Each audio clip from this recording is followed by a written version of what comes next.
My name is Ayesha and Dharker, and I play Mrs. Gold. My name is Tomi. I play Eric, CCD, and Professor. For me, I fell in love with the books a long time ago because of a few different things. I fall in love with cities.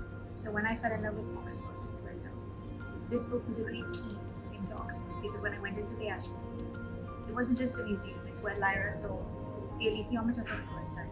When I looked at the roofs of the colleges, I would imagine her running across. When I sat on the bench in a park, I would imagine that's why she was sitting at the wheel. And I am a geek, so I went to those places and I thought those things, right?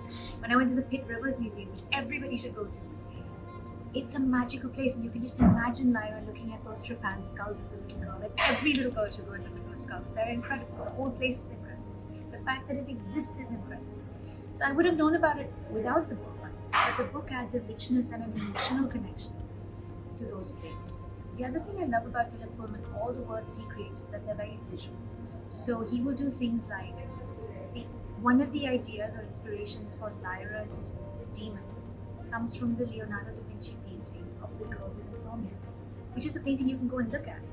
And it may not be your view of Lyra or your view of Pine Marten, which is what Pantalaimon settles as, but he looks a lot like an hermit. Really, they're quite similar. And so it's inspiring. You have all the imagery of Blake, you have all the imagery of Paradise Lost. I love books that talk about other books. So this book contains other stories and refers to other books, like it refers to Milton's Paradise Lost, it refers to Blake's poems, it refers to Brief History of Time. Dark matter could be the dark materials or dust. The fact that he's trying to understand consciousness and how it works. These are ideas that we should be able to chuck around and not take too seriously. I've always really loved when stories mixed magic and science together. There's a series I was watching called Arcane, which did just that.